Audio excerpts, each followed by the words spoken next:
Good morning and welcome to the Museum of the San Ramon Valley's virtual speaker series. I'm Dan Dunn, the director of the museum. Last month, historians Liam O'Donoghue and Esperanza Platt Serras told us the unique and colorful history of the town of Canyon. We have touched upon many places during this series, the Sunol Water Temple and the San Francisco Old Mint Building among them.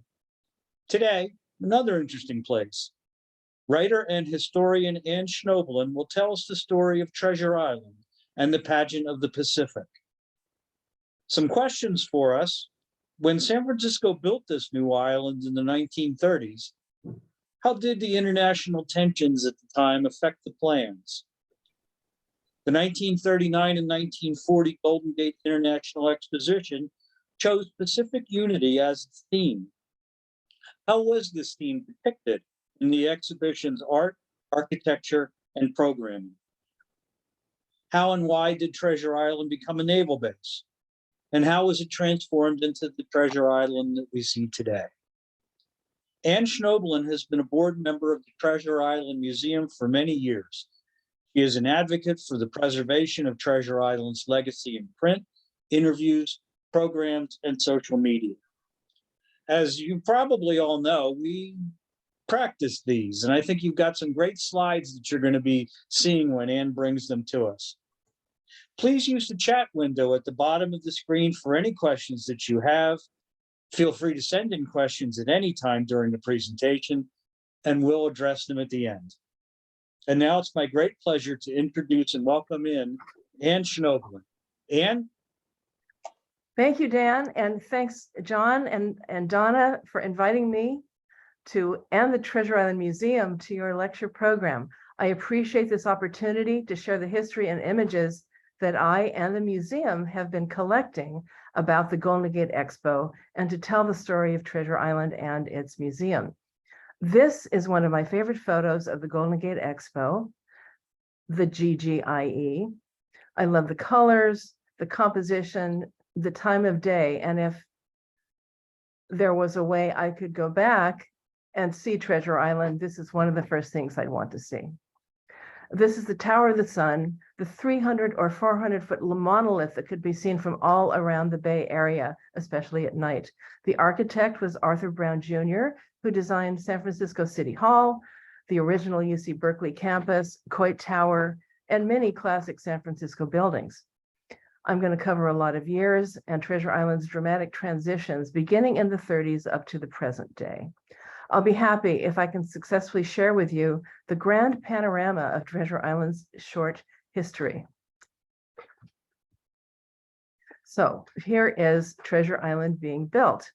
As landforms go, Treasure Island is in its infancy. It was in effect born in 1936, although the landmass it sits upon, Yerba Buena Shoals, is pretty ancient. So over here, there's Yerba Buena Island, there's Treasure Island being built, and the equipment you see on the bay is dredging equipment, building Treasure Island out of mud and sand from the bottom of the bay.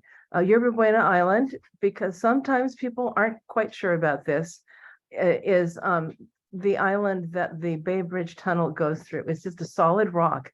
And then underneath it are shoals that extend for about a mile and a half the northwest. So the island was built for many dual purposes, to be an exposition site and an airport.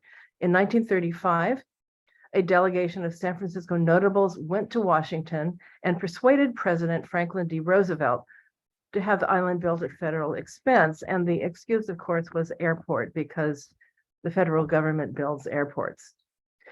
Less publicized, have it built for the dual purpose of an airport and a World's Fair. Less publicized was the contingency that the island would be useful as a Navy base if the US got into a war with Japan. But Bay Area journalists, businesses, and the community were excited about a World's Fair and an airport, and military plans were not part of the public narrative. The island was built from scratch in 1936 and 37. Like many sites that fringe the bay, it was created from sand and mud dredged up from the bottom. The new island became the Pacific Coast hub for Pan American Airways' celebrated Clipper flying boats. The Clippers inaugurated their Pacific service between the Bay Area and Hong Kong in April of 1937 and continued through 1945. The slip of water between Yerba Buena and Treasure Islands was called Port of Trade Winds or Clipper Cove and still is. This is just a section of what I was just showing you. I wanted to show these three buildings, which were the only permanently constructed buildings on the island. All the rest of this, the World's Fair, was headed for the trash heap. So these three are still there. They're the only original construction. They were built to become the terminal, that one, and two hangars for the airport. During the exposition years, this was the administrative office for the exposition and Pan Am, and these became exhibit palaces. This is Pan Am's route from San Francisco to, the whole slide's not, never mind, excuse me. They departed from Treasure Island and island hopped across the Pacific, ultimately to Hong Kong. The big heavy flying boats stopped overnight at each of these island ports. The Clippers, like the island, were part of America's contingency plans for the coming war in the Pacific. The Navy built maintenance, communication, and residential facilities on the islands across the Pacific for overnight accommodation of Clippers, passengers, and crew. Once World War II began, these formerly civilian facilities became strictly military, but they were actually quite military even before the war started. The Clippers themselves and their crews were used exclusively by the military after the war began. Then they returned to commercial use. After 1945, the Clippers used facilities at SFO. Treasure Island, the Clippers, and World War II and the Pacific have very intertwined histories. The first occupant of the island was the Golden Gate International Exposition for 2 seasons, a total of 15 months in 1939 and 40. Altogether, 17 million people visited Treasure Island for the fair. The fair's theme was Pacific Unity, expressing a hope that indeed Pacific unity might be possible, as all the world seemed to be heading to war. Japan versus China, Germany versus Europe, everybody eventually against the United States. That's an exaggeration, sorry. Much of the fair's programming focused on this specific theme, as if holding a pageant of the Pacific could somehow prevent the war from happening.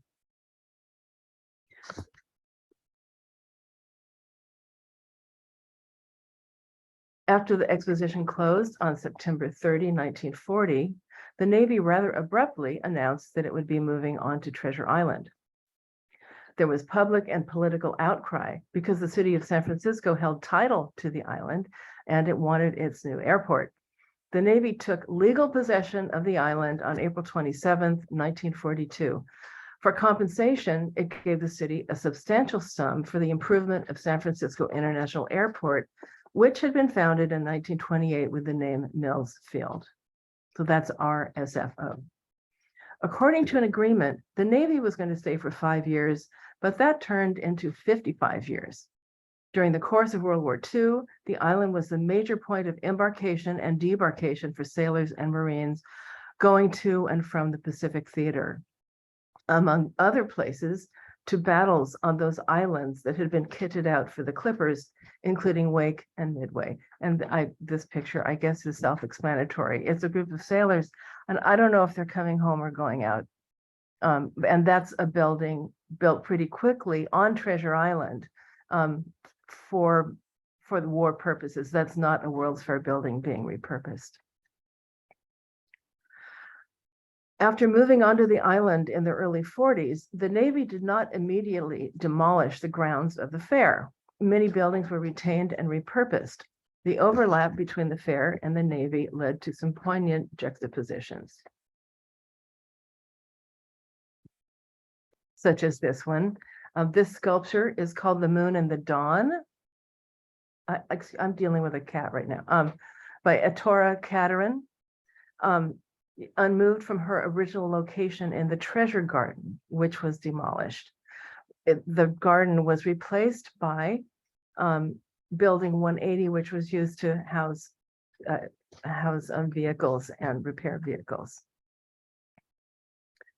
And here's what it looked like in 1939 and 40. There's that same sculpture, Moon and Dawn, looking east. This is the Treasure Garden. And this building is interesting. It was the only building at the fair that was admired by both contemporary, as in by current architectural critics and contemporary architectural critics. It was built by, designed by William Worcester. It's called the Yerba Buena Clubhouse. And behind it is the first of the two hangar buildings. Now the Navy called it Building 2. That's what everyone calls it now. But it was the Hall of the Palace of Aerial Transportation during the years of the fair.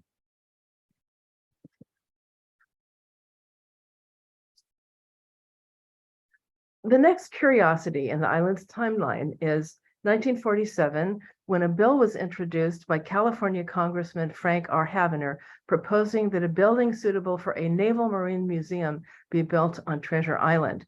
I'm pretty sure that this, I don't see any, that this had any legs. I think this was all that happened and it died in committee. But curiously, 30 years later, a museum did open. Originally a military museum, it ultimately became a museum of place with its focus on the island's short but very interesting history. The museum was and is housed in one of the original buildings designed for the short-lived airport. The museum's founding commemorated the 200th anniversary of the Navy, as well as the American Bicentennial. That's 1975. Originally, its title was Navy and Marine Corps Museum. A few years later, Coast Guard was added. And then in the 80s, the name was changed to reflect what everybody actually called it, which was Treasure Island Museum. The logo was designed in the 80s, and it represents, it's got the Tower of the Sun and the palm fronds that line the streets of the island. The waves of the bay, and the overall design is an anchor for the Navy. The Navy occupied the island officially for 55 years, and it has not yet cut the cord. And there's a model of the Tower of the Sun. This is an image from the original museum. This is probably taken about maybe 1990 or so. This was designed by a local model maker. It was about 20 feet tall. It's a pretty nice, it's actually currently in the San Francisco Aviation Museum, the one near the airport. More about that later. This photo is a great example of the transformations undergone by the island. There's the Tower of the Sun from the fair. And then this mural, the mural at the top was commissioned to portray the history of the Navy from its founding in 1775 to its futuristic sea lab, shown here in the last panel. The complete mural is still there. It's 251 feet wide, and it's worth seeing in its own way. The model was handmade for the museum. The original museum flourished from 1975 until 1997. Naval Station Treasure Island, like almost all military bases in the Bay Area, closed in the 90s, and Treasure Island's year was 97. Since that time, the Navy and the city of San Francisco have been negotiating to turn the island completely over to actually back to the city. To the best of my understanding, this is not completely accomplished yet. The Treasure Island Museum was not part of the transfer package. It was left out on its own, literally homeless, its collections taken by the military and the city, and a few other entities. A small group of museum board members continued to meet with representatives of both. And after about 10 years, we convinced them that we actually had a story to tell. Eventually, the city provided the museum with space in our former location. Over the years, our space has gotten a little larger and our presence on the island a little more secure. Things improved by baby steps, but we're constantly in search of support. And by the way, our situation, that of barely having a place and having very little support, is similar to that of many former base museums around the Bay Area and the country. So 20 years, it's actually 25 years, and 450 public hearings later, 26 homes on San Francisco Bay, on Yerba Buena Island hit the market. That works out to about 2 hearings a month over 20 years. That's a lot of hearings. When will the Navy cut the cord? Perhaps you've read or seen some of the many news reports about environmental remediation on Treasure Island. The safety of the island has a major impact on the developer's ability to create and sell real estate. With the museum, continue to work with the city and the developers to ensure that a new Treasure Island museum is part of the redevelopment of the island. And the islands don't look like this. Excuse me, Treasure Island Museum, but both of them, there are a lot of dirt with construction going on, and you can visit. I should probably also say it's not that there's stuff to do there, and we can talk about that after if you like. So here's building 1. That was, you've seen it in other images before. It's the building, it's the first of the 3 buildings lining the southern perimeter of the island. And this was part of the permanent infrastructure of the island. It's a wonderful building with 4 step back layers, 1, 2, 3, 4, like a wedding cake. And then like a wedding cake, it's got a topper here. That's an air traffic control tower. It's a hexagonal with blue glass windows.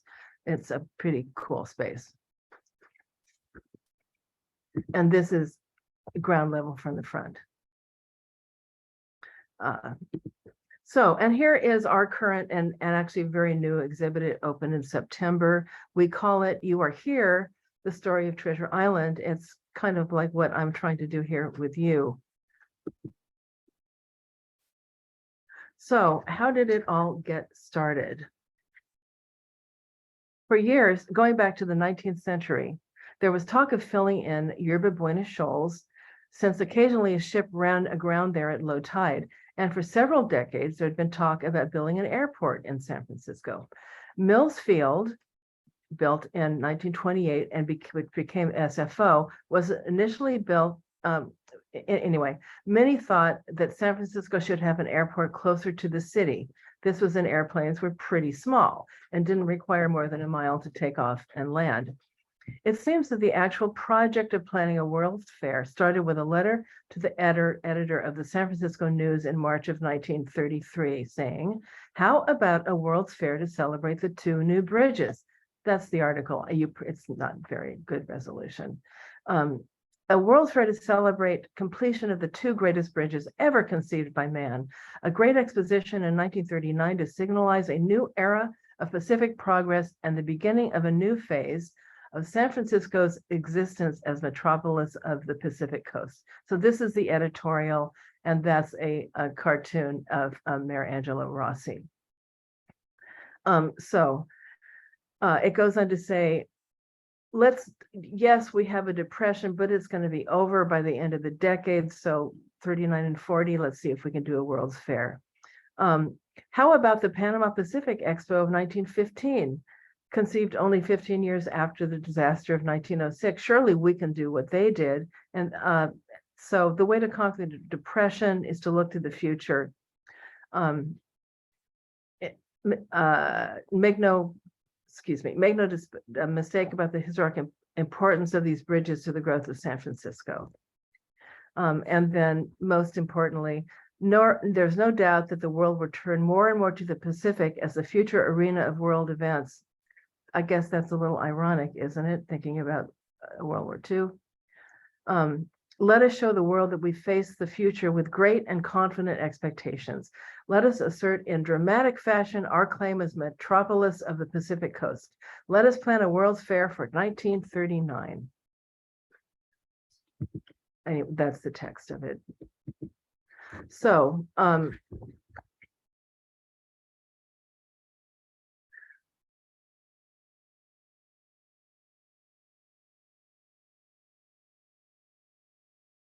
sorry, I'm confusing myself.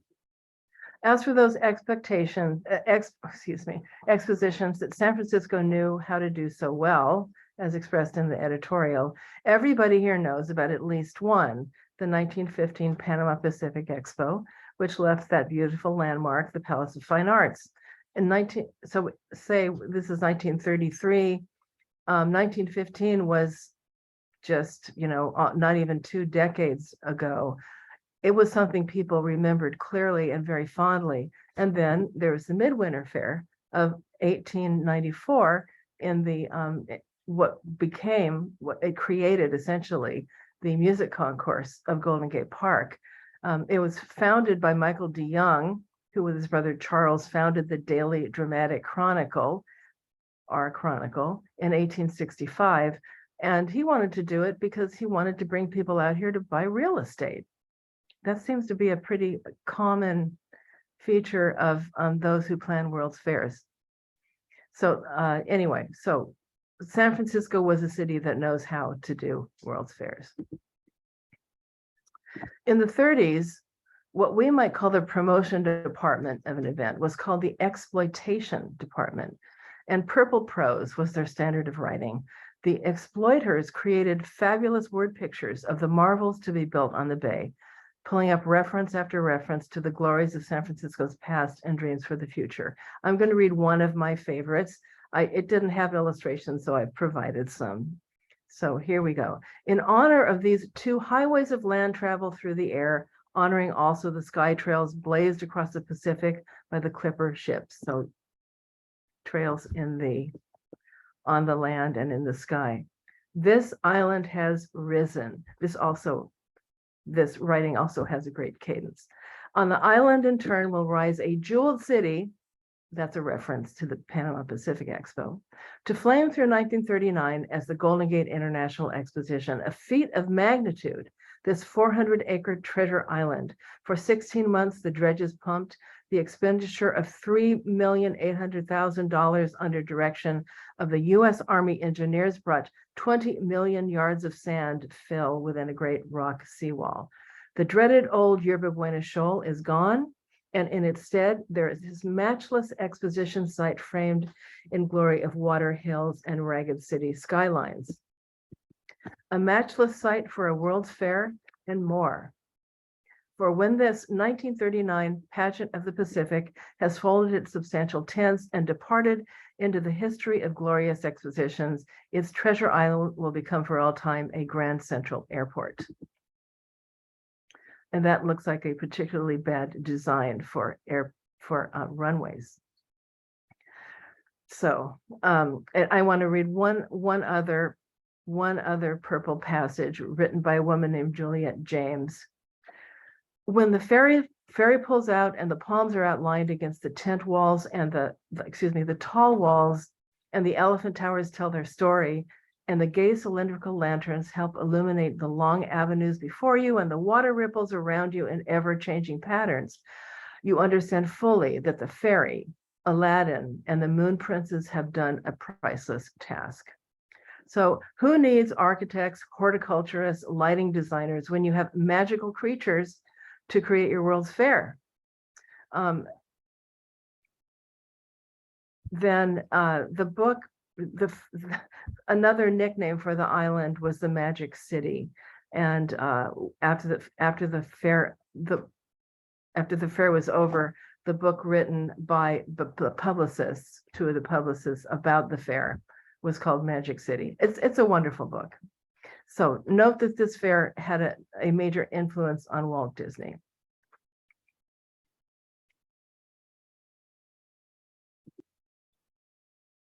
This is Leland Cutler, the man who went to Washington with a coterie of friends to ask for money from Franklin Roosevelt. He's just back from his trip to Washington to request millions of dollars from FDR to build the island. Here he is planting a flag, a World's Fair flag on Yerba Buena Shoals.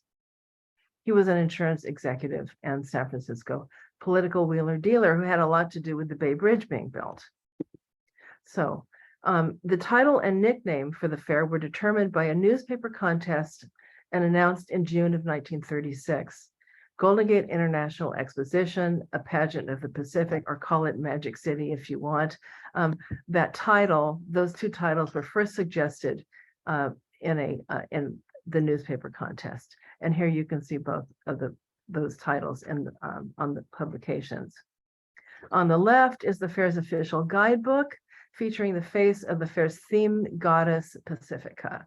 On the right is an oversized illustrated brochure.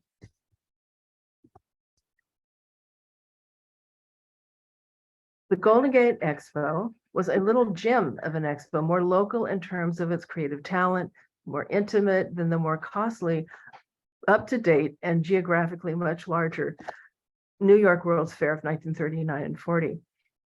Considered by many to be the most beautiful, and perhaps one of the most beautiful World's Fairs of all time. Even in this rendering, it's easy to see how important landscaping was to the design.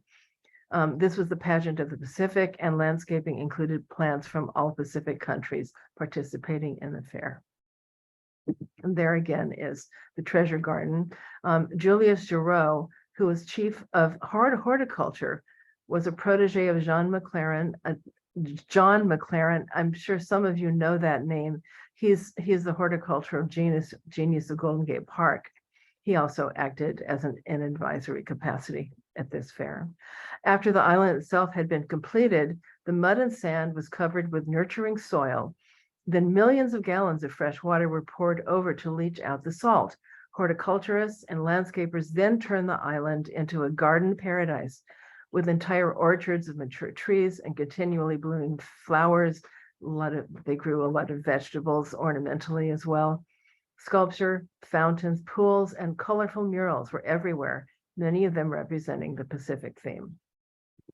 That's another view of that same garden. I think it's probably my favorite. The Treasure Garden in the background is one of the South Towers designed by architect George Kellum. This is the Court of Reflections and the Penguin Girl.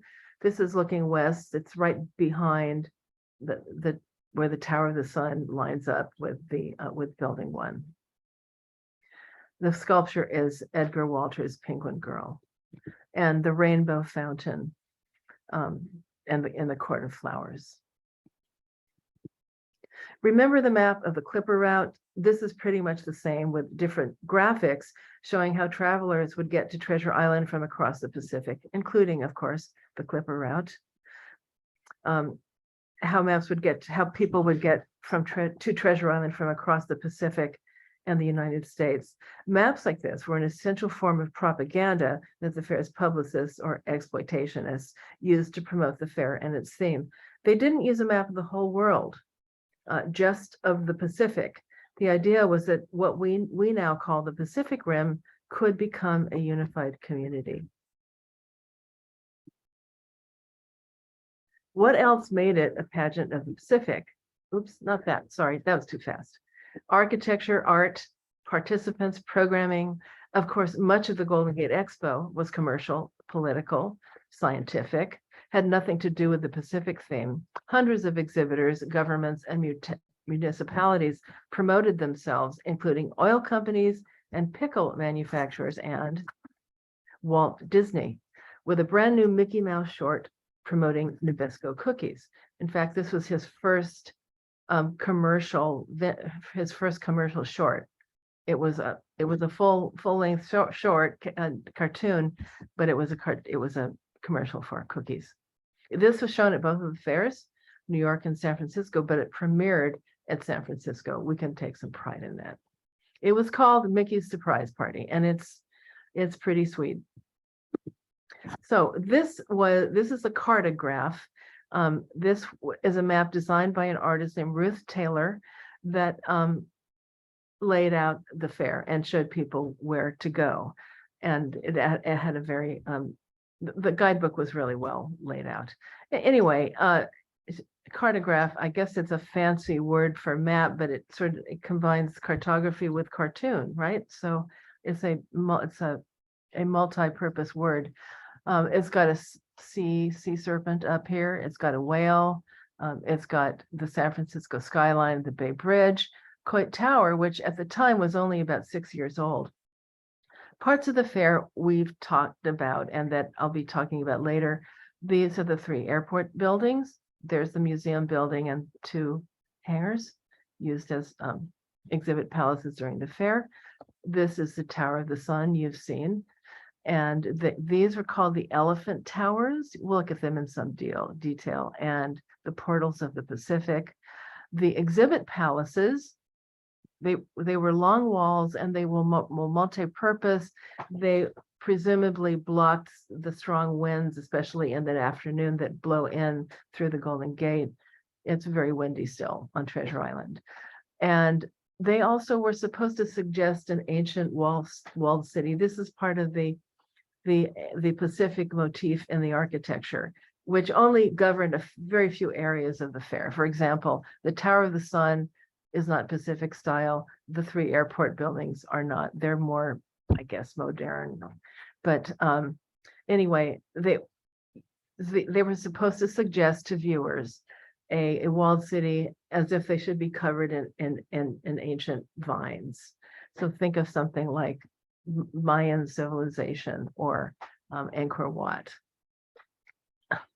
So I wish I could spend more time on this, but we need to move on. So we're going to look at these areas. We're going to look at the Court of Pacifica here and the Pacific area here, which is where Pacific exhibitors were. So first of all, when you enter the fairgrounds, you cross the magic carpet. That's this. The idea was walking through the entrance was your magic carpet ride to the Never Never Land of the exposition. The western perimeter was covered in ice plant. That's what the magic carpet is. Note palm trees lining the streets and some of the buildings. This was and still is called Avenue of the Palms. This was the formal entrance to the fair on the western side. These 2 edifices were the Towers of the Sun. We'll look at them again. And then these baffles were supposed to help keep the wind out from blowing people over. This view is looking east from the magic carpet toward the fairgrounds and the Tower of the Sun. The baffles were designed by Ernest Weehee. Did anyone here go to UC Berkeley and try to navigate Donnell Hall? It was designed by Ernest Weehee. The Elephant Towers were designed by a sculptor named Donald Mackey. He wanted to become an architect. After this, he never did anything quite like this. I guess most people don't.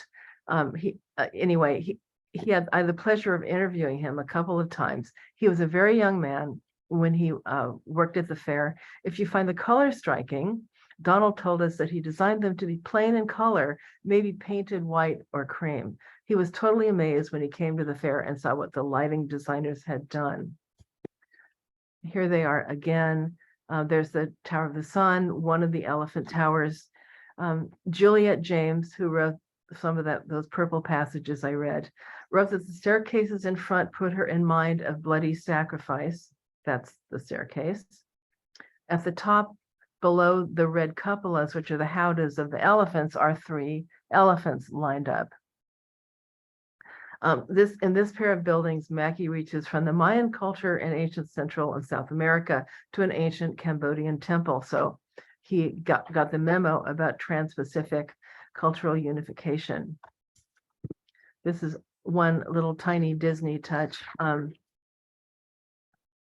This is a light fixture from Disney California Adventure. It's no longer there. It was torn down. But I did contact Disney Studios and found out that someone, I'm not allowed to know who it was, looked in a magazine and saw this picture or a picture like this of light fixtures of the GGIE and decided that there should be something like that at Disney California Adventure. Then this is the Court of Pacifica at the northern end of the architecturally significant part of the fair. This is the GGIE's ceremonial shrine to a specific theme. Pacifica was the 80-foot goddess of Pacific unity made of plaster by sculptor Ralph Stackpole. As her name suggests, she was meant to be a bringer of peace to the Pacific region. Her hands are raised in prayer, and behind her long moving ribbons of metal stars were meant to suggest a ritualistic prayer curtain. At Pacifica's feet was the Fountain of Western Waters with its 20 surrounding Pacific Unity sculptures. The 8 sculptors were recognized Bay Area artists, most of them quite young. Consuelo Julian was the model for Pacifica, and she talked quite fondly about working with Ralph Stackpole. And Pacifica's robe is covered with all kinds of symbols, and she explained what they are. Here again is that fountain with the statues. You can see sculptures by these 3 are by Helen Phillips. The Court of Pacifica was overseen by architect Timothy Pfluger, who selected all of the sculptures, which included an equal number of men and women and an African-American man. The sculptures themselves represent peoples from locations around the Pacific, including Polynesia, North and South America, Asia, East and East Asia. The Pacific pavilions were arranged around a lake, at the center of which was a building called Pacific House. This was the fair's headquarters for the Institute of Pacific Relations, or IPR, an international organization which studied and suggested policy for Pacific countries, particularly the US and Japan during this tense period. And I'm going to show you a little video clip, it's about a minute long, called The Once and Future Fair. The filmmaker was Sandra Duncan. In 1989, the 50th anniversary of the fair, several local TV stations made documentaries about the fair, and this is by far the best one. It was on KRON. There was more to the fair than entertainment and commercial exhibits. It had a serious mission, too. The colossal statue of Pacifica, the Pacific Unity statues, all gathered around the Fountain of Western Waters. They were all trying to tell us about the dawnings of a whole new era in human affairs. To have it spelled out, you bought a guidebook and then headed for Pacific House. It was a square-shaped building which overlooked a lagoon. And inside on the floor, surrounded by a little fence, was a physical map of the whole Pacific Basin. We on the American continent live on the eastern slope of the Great Pacific Basin. On each of the 4 walls were magnificent murals done by the famous Mexican painter Miguel Covarrubias, which depicted different areas of the Pacific Basin. In lectures and artwork, they promoted San Francisco as the cultural crossroads of the Pacific. For Pacific House, excuse me, let's look at this screen. This is a memo that was circulated around the time the fair opened by some of the people managing Pacific House about a party they were going to have for the opening night. And you've probably read it by now, but it says, "We have engaged the band for the opening night at Pacific House. It's a nice band with strong rhythm. They will play music symbolic of the races which inhabit the Pacific area. White people can dance to this music also." So if you ever need evidence that things have changed, I think this is one piece of it. I think this is maybe an idea of this is trying to be racially inclusive, the 1931 style. For Pacific House, a group of artists, some of them from Central and South America, were commissioned to create enormous maps of the Pacific using different types of media. Earlier, I shared with you some maps used to promote the fair. The artful maps made for Pacific House were like these promotional maps on steroids. The most famous of these were 6 murals painted by Mexican artist Miguel Covarrubias. The full group had the title Pageant of the Pacific. They were didactic, thematic, illustrating subjects such as food, housing, economy. Teach diversity, I think, was the idea. Covarrubias was quite famous at the time as an artist and even an amateur anthropologist. He was a prolific writer as well. Pacific House offered a calm and soothing environment with tropical plants and furnishings for lounging. You can see one of the murals hung low on the wall here. They were hung low on the wall so they could be, because they were supposed to be educational. And this is here because the Covarrubias murals have had quite a history, but they're back in the Bay Area now and they've been fully restored, and they were displayed at the DeYoung Museum for about 10 years, ending about 5 years ago. And so this is here because it shows the scope of just how large those murals were. It's hard to find places to hang them because they're so big. They were so popular that in 1940, Pacific House commissioned a printing company to make poster-sized versions of these murals, which they sold individually and as a set. 1,000 sets were sold. You can still see them in schools and libraries. I've heard people say they're racist, so I haven't examined them enough to know what I think about that. There are always a few sets available on eBay, sometimes selling for thousands of dollars. And this one is called Flora and Fauna. Another fantastic map was a three-dimensional model of the Pacific Basin located in the central exhibit hall. 4 whales, you can see here, spouted at the center. This map was created in terracotta at Gladding McBean, designed and fabricated by an artist from Bolivia named Antonio Sotomayor. Some of you have probably heard of Gladding McBean. It's essentially a factory near Sacramento, town called Lincoln, California, that sits upon a huge pit of terracotta clay. And now they mostly make industrial materials, but in the past, they made beautiful art, including most of the tiles the tiles that clad Art Deco buildings in San Francisco and other places. So they're famous as a place that created art. This fountain consists of 361 individual sections, each hand modeled, glazed, and fired. The sections are divided along longitude and latitude lines. It weighs about 5 tons, measures 43 feet 2 inches at the equator, 27 feet 2 inches from pole to pole. And here is an image. There's Sotomayor working on it. And this shows how deep the relief is. It's like 2 feet or something from the bottom up to from the ocean bottom to the tops of the mountains. So unlike most art created for World's Fairs, the maps created for Pacific House, like the island's airport buildings, were designed with permanence in mind. And in fact, those who ran Pacific House intended to maintain it after the close of the fair and to move to a new location in San Francisco. From the momentum and success of Pacific House, they planned to create a museum of Pacific studies, a public and educational venue to continue the activities of the Institute of Pacific Relations. And the proposal for a permanent Pacific House. So the Pacific House supporters continued to meet through the 1940s during World War II up until the early 50s.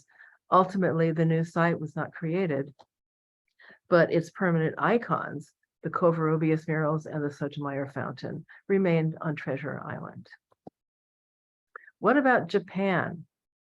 Japan had the largest and most elaborate pavilion in the Pacific area, arguably the most beautiful. It offered gardens, a tea house, and demonstrations of Japanese arts. Several years ago, the Japanese Ministry of Foreign Affairs declassified documents pertaining to Japan's participation in the Golden Gate Expo. PBS's history detectives provided an analysis and translation, writing that the symbolism of harmony and tranquility reflected in the pavilion's exhibits was a way to deflect attention from international shock about the atrocities of Japanese expansion in other parts of Asia. In other words, the pavilion was officially propaganda. And but what is the World's Fair after all? I mean, that's part of the World's Fair. The Chinese pavilion is a very interesting phenomenon. It was not a participant in the fair, allegedly because China was pouring its resources into defending itself against Japan. But the local Chinese community reached out across the country and raised money to build a pavilion. The village was frequented by Chinese royalty and featured priceless works of art, classical Chinese theater and other entertainment, and a very popular restaurant. The Chinese village was not located in the Pacific area or any other location that featured foreign pavilions, but in the Gateway, Treasure Island's amusement zone, which housed primarily commercial activities and things like games and peep shows. Why was the Chinese village in the Gateway? It was primarily a commercial venture put on by Chinese Americans. It was not a Chinese national pavilion. And perhaps it was a bad idea to have the Chinese and Japanese in close proximity in 1939. And there were other examples that there were Estonian and Scottish villages also in the Gateway, put on by members of the local community rather than people from Scotland and Estonia. Local residents whose ancestors were from those countries went to a great deal of trouble and expense in order to ensure that their countries were represented. And this is just a wonderful, this is neon in the Chinese village. These photos were provided by a generous donor named Glenn Lim. And that's his dad. So that's most of my presentation about the fair, but I have another section if you've got patience, and someone can let me know in a text if you don't, but these are remains to be seen from the fair that are still on Treasure Island. Excuse me. First of all, the Covarrubias murals. They traveled across the country right after the fair. They came back here. They were very awkwardly displayed in the ferry building. They were too big to be shown flat, so they were bent like that. They were made in panels, so it didn't hurt them. Currently, they are in storage and belong to the Treasure Island Development Authority. The Court of Pacifica, with the statue of Pacifica and that fountain we're talking about, 16 of the original Pacific Unity statues remained on the island for almost 50 years.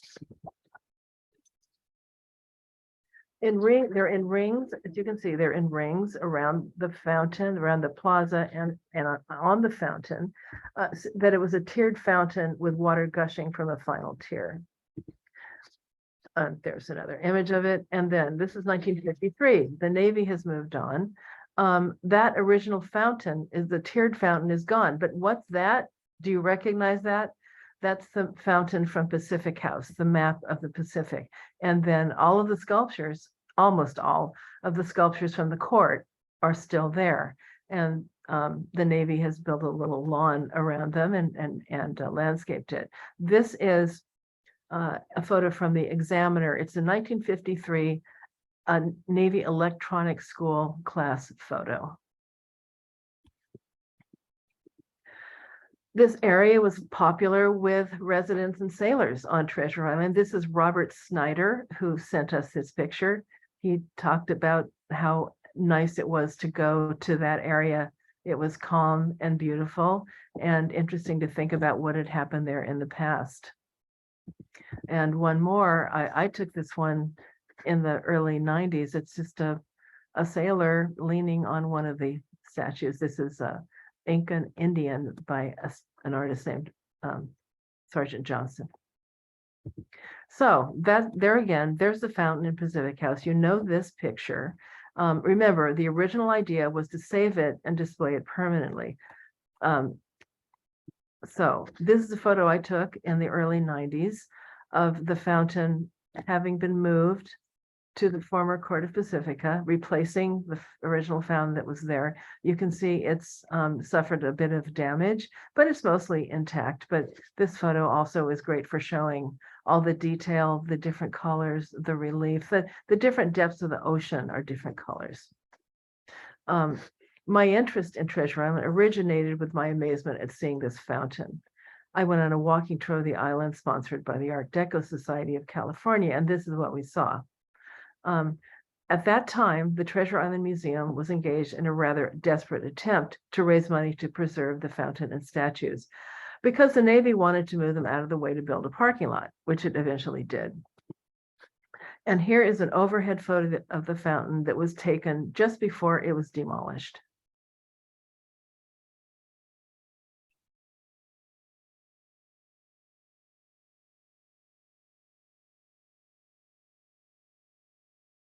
So this photo is the World's Fair Fountain Project was an idea to assemble the fountain and the statues together in a space in front of the museum building as in a sculpture garden to commemorate the Golden Gate Expo and the history of the island. And this was, architectural firm was hired, assessments were done, but after plans were developed, including this nice illustration and even a 3D model, engineers determined that the parking lot in front of the building could not withstand the weight of the fountain, estimated at 30 to 50 tons. So the fountain was cut into pieces along the lines you saw, the longitude and latitude lines, and put into storage.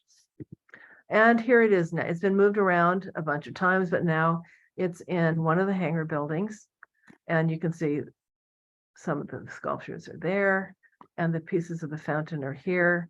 Some of them have been wrapped in basically movers, saran wrap, to protect them from falling apart anymore. The last I heard about it, all of the statues will be included for display in the Treasure Island redevelopment's arts master plan. The fountain is more problematic due to its weight and condition, and the Treasure Island Museum advocates for its restoration and display. So anyway, why does it matter? Its symbolism at the fair. The artist Antonio Sotomayor has been called San Francisco's artist laureate. He has public art here and there around the city. It has great artistic merit because it was made at Gladding McBean at the peak of its creativity and its tremendous contribution to California art and architecture. I have a few recommendations if you'd like to know more about Gladding McBean. So in the early 90s, the Treasure Island Museum had 6 of the remaining sculptures repaired and restored and displayed at the entrance to Building 1, the museum building. With enough care and money, the Pacific Basin Fountain can still be restored and displayed on Treasure Island along with the remaining sculptures. There could be no better tribute to the Golden Gate International Exposition than a sculpture garden featuring the art originally designed to convey those aspirations of Pacific unity. And I have a few more remains to be seen. It'll only take about 5 minutes to show you.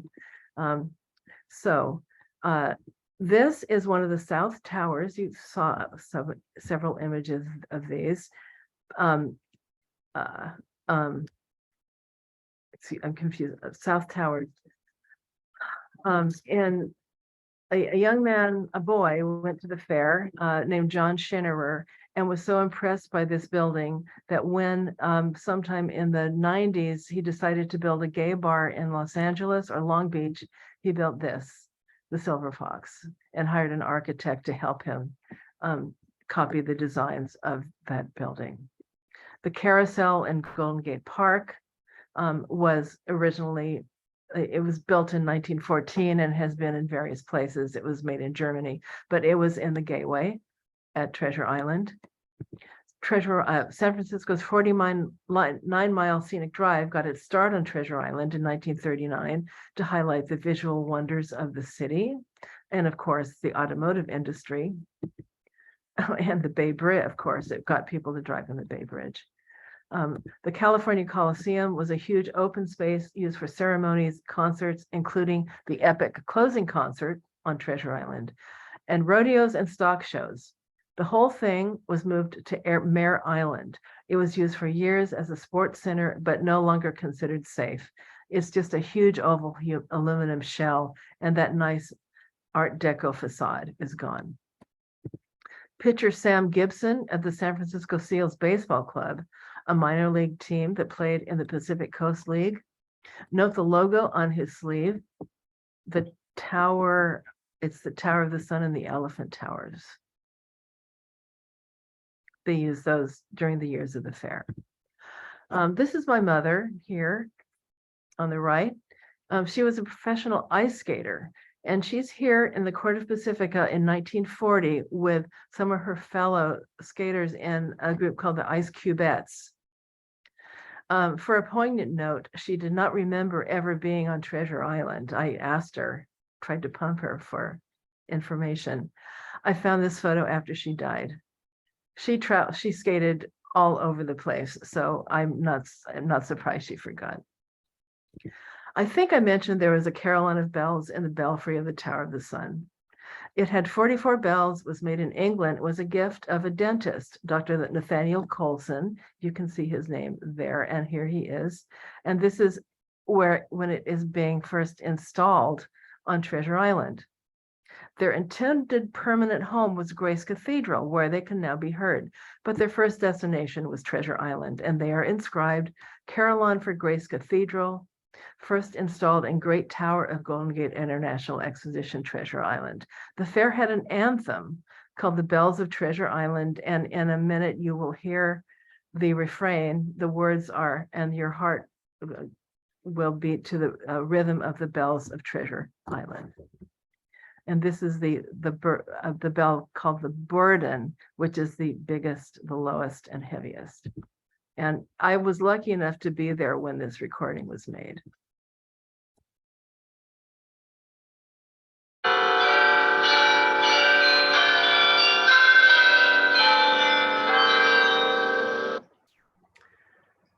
And finally, I've never been able to do this. I've had this for years. This is actually a Christmas card included in a newsletter that was distributed as the fair was being built. This is a Christmas greeting from the Golden Gate International Exposition. May this greeting speed through the starry night, for it brings a wish that is gay and bright. May this Christmas day bring a load of cheer to start you off on a happy new year. Come to the 1939 Golden Gate Fair. A hearty welcome awaits you there. Thank you very much. This is the end of my program. Thank you for your patience. I hope you have been, and I hope to talk to some of you later. Okay, thanks, Anne, and thanks for the Christmas greeting. And we hadn't seen that in practice, so that was a surprise. We have some questions for you, if you don't mind. Great. The first one actually takes us back to the beginning. So where did the name Treasure Island come from? If you read about it, if you Google it, you'll learn that it was due to the fact that it was believed that once the dredging started, there would be a lot of gold at the bottom of the bay left over from the gold rush, because of course all the rivers come down into the bay. And I've read different accounts, maybe one tiny nugget or some dust may have been found. But generally speaking, what you read is that no gold was found. But I think there's an alternate theory. The movie Treasure Island, in 1934, a big popular movie came out, and so that could have been it. And it evolved into a pirate theme at the fair. Also, the movie Treasure Island was re-released in 1936, and that's when the name was chosen. So I think it's probably in the movie as much as anything. Okay. I was struck by a couple of things. This museum participated in the 100th anniversary of the Panama Pacific International Exposition. The tower there was the Tower of the Jewels, which looked a little similar to the Tower of the Sun, I think. But earlier in the week, we received an email from a gentleman named Rob, whose mother-in-law, if I remember right, attended the GIE in 1939 from Iowa. Yeah. And I was struck when we were doing the Panama Pacific, and now kind of reminded of it for this one, of the distances that some people traveled to go to these world's fairs. And how they must have been blown away by the sights and the electric lights and the sounds that they were seeing. Do you have any kind of comments on that? Well, I did kind of mention several people. One famous person, kind of famous, Zoe Lantis was the pirate theme girl. There's so many things you can't talk about in a 40 or 50-minute presentation, and she's one of them. But she's an outstanding person. She dressed up in a pirate suit, and she was adorable. She was a ballet dancer. Anyway, so she traveled the country promoting the fair, and she's been interviewed several times in which she said, "I've been to every World's Fair, probably starting with the GGIE, a number of World's Fairs." And she said it was the most beautiful. So I think the beauty of it, the really archaic, strange architecture they decided would become the architecture of Pacific Unity. I didn't spend enough time on that, but I think it was just really pretty. The landscaping, the colors, they didn't stint on the outdoor decor. But I think the PPIE was like that too. I think the PPIE was also extremely beautiful. Yeah, and I hate to throw it back to the PPIE, but I think one of the things that struck me was the elaborate electric light shows for the PPIE. Right. And there were probably people who were attending the show or attending the PPIE that didn't have electricity in their home. That's probably true. Well, World's Fairs are actually famous for exhibiting and demonstrating everything that's new. I mean, going back to the earlier fairs in England and the Great Exhibition in London, it was all about, a lot of it was about science, and so was the GGIE. I mean, that's not what I talked about, but all those long exhibit palaces, along the axis of the fair's two main thoroughfares, they were full of, I mean, the UC Berkeley, the radiation lab had exhibits. I mean, it was probably, I imagine it was overwhelming. And people probably went, if they could, they went for days at a time because there's only so much you can take in. And then there also, I also didn't talk about the exhibits in the Art Palace. They had Botticelli's Birth of Venus was there on Treasure Island. I mean, that's incredible. It's never traveled since then, because it was dictator. I'm sorry, the dictator of Italy. Mussolini, thank you. Wanted to have these, my brain's kind of drying right now. Wanted to have all of the great works of art from the Renaissance travel to show off everything that Italy had. And while they were gone, the Italian government passed laws saying these will never leave our museums again. So yeah, it was amazing. So there was a dark side actually to both the GGIE and the New York Fair at the same time. If you think about the dates, 1939, 1940. Mm-hmm. And I remember one of the poignant moments, I guess, was some of the international pavilions that were closing and there are people going home. Right. Can you talk about that as well, as World War II breaks out and some of these countries are invaded? Right. They wind up closing their pavilions and basically disappearing for a while. They had ceremonies. There was a ceremony on words are not coming to my. Anyway, there were ceremonies of other countries' big events that weren't being held in the home countries, and so they held ceremonies on Treasure Island. Other big days like Bastille Day. They held a big Bastille Day ceremony. And I think Paris had been taken over by then. Was that correct? In 1940? Sorry, I need my notes, but also, so exhibit palaces and smaller exhibit buildings were abandoned by their countries, and other countries moved in. So you can, if you look at the roster of participating countries in 39 and 40, there's a lot of similarity, but a lot there are people leaving or countries leaving and other countries moving in. So out of the original buildings, we still have the three. Mhm.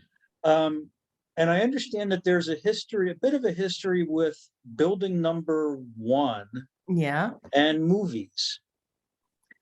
Yeah. So I should have a picture, but I don't. The first Indiana Jones movie filmed the scene when Indiana is it Indiana or someone is driving a motorcycle with a sidecar into the front of a building, and that was filmed on Treasure Island. And so the building was all decorated with Nazi insignia and swastikas, and the Navy wouldn't let that actually happen physically, so that was all done in post-production. How about that? Yeah. So I kept thinking, okay, my museum produced the exploiters if they were still around to do some writing for us. I also thought it was interesting, and it made sense in the end when you thought about it, that if the island was made out of mud from the bay, you had to desalinate it at some point. Right. Yeah. Wait, what have I done? Oh, no. Okay, there you are. I lost Yeah. you for a second. That's okay. I'll give it away a little bit. We're talking to Anne about coming back and talking about Disney. But can you give us a quick way that Disney was influenced by the GGIE? What, and give away the point of my whole talk? Well, maybe just a snippet. Yeah, well, no, it's actually, okay. He was very influenced by, this is common knowledge, very influenced by the Thorn miniatures. Does that ring any bells for anybody? They're at the Chicago Art Institute. That's where they were originally, I think they were originally made for that, and then they're displayed there, but they travel all over the place. There are always Thorn miniatures exhibits going on. These are incredibly highly detailed rooms, about maybe 1.5 by 2 feet, a square, a cube, and they have a glass wall, and you look into them and you see these intricately designed pieces of furniture and fabrics, and they use, it's all real materials. They use real fabrics, like antique fabrics for carpets and curtains and bed linens. And this woman, Narcissa Thorn, was very wealthy, and because it was I think she started this in like 33 or maybe a little earlier, and she hired these great artisans just for dirt cheap, and they made these beautiful things. Walt Disney saw those, and it blew him. He just loved those. If you go to the Walt Disney Family Museum, there's quite a bit about that. So this is not, any original research. But what it did for him is it made him start thinking. He had been thinking about doing some kind of a big public thing, but he didn't know what he was going to do. So the original idea he came up with was something he called Disneylandia. So he was into miniatures, and as everyone knows, Walt Disney was also really into trains. Mm-hmm. So what he wanted to do was buy a couple of train cars and an engine and fill them with miniatures. And he actually had a couple made. One was he had his taste in his movies was different. One of his favorite movies of his was called So Dear to My Heart, which is a very sappy, sentimental movie. But so anyway, he had some of these made, and then he started putting together plans for having more of them made and putting them on a railroad track and then sending it around the country. And that was to be called Disneylandia.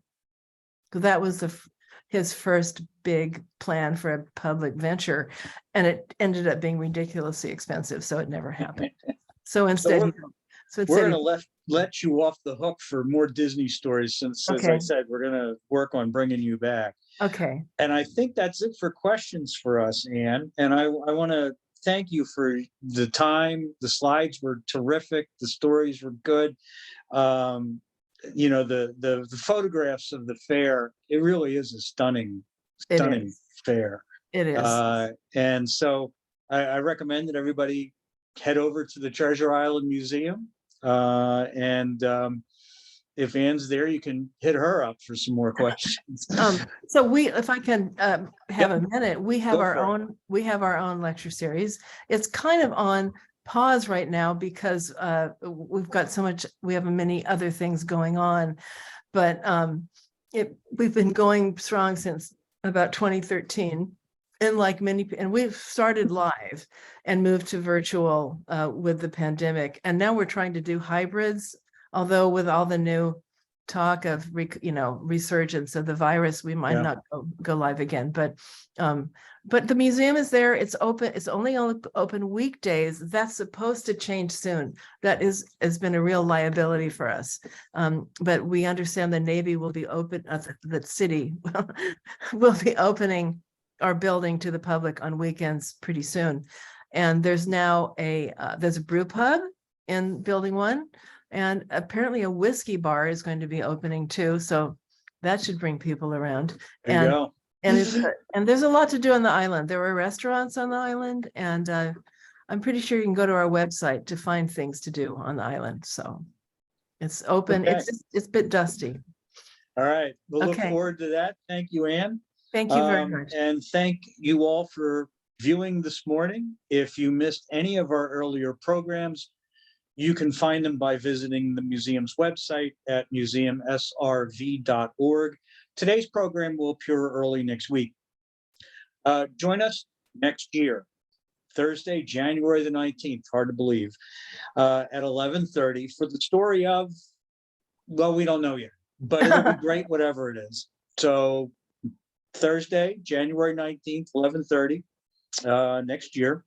If you like these programs and want them to continue, we ask that you make a donation by going to the museum's homepage at museumsrv.org and clicking on the Donate Now button. The museum is also in need of volunteers. If you can give us some time, please feel free to contact the museum. It is that time of year, and on behalf of the Museum of the San Ramon Valley, I'd like to wish you all happy holidays, a happy and safe 2023. I certainly hope you enjoyed today's presentation. I did. Again, thank you, Anne. Stay safe, and thank you all for watching.